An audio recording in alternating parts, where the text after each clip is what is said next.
அபரிதமான contribution தந்தக்கூடிய நடிகர்கள் கிடைச்சாங்க. Kasthuri Raja sir மாதிரி எல்லாருமே. ஸோ வந்து எங்கள் டைரக்டர் லோகிதாதா சார் சொல்லுவார், ஒரு கதாபாத்திரம் ஜெயிக்கணும் அப்படின்னா அந்த கதாபாத்திரத்துக்கு பொருந்துகிற தோற்றம் உள்ளவர்களை செலக்ட் பண்ணிட்டாலே 50% நடிப்பு ஓகே ஆகிடுமாங்க. அதுக்கு மேலே நீங்கள் 20% கொடுத்தா போதும், மீதி 30% எடிட்டிங்கும் மியூசிக்கும் பண்ணிக்குவோன்ட்டு. ஸோ நான் என்ன பண்ணேன்னா, அதுக்கு நான் பார்த்த சாலிஹா, நான் பார்த்த யூசுஃப், நான் பார்த்த அபுதாஹிர் மாதிரியான தோற்றமுள்ள ஆட்களை நான் செலக்ட் பண்ணேன். மீதி எல்லாமே அவங்களே பார்த்துட்டாங்க. அந்த இப்போ ஆக்சுவலாக உண்மையாகவே சொல்ல போனால் சார், நம்ம சொல்லலாம் டைரக்டர்னு அவங்க பெருந்தன்மையாக சொல்லலாம். அப்படிலாம் இப்போ முடியாது சார்.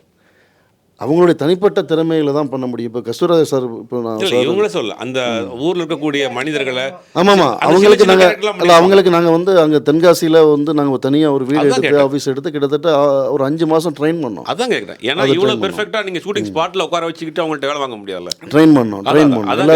எல்லாருமே ட்ரெயின் பண்ணோம். எல்லாருமே மனதால் அந்த படத்தை அப்ரோச் பண்ணாங்க.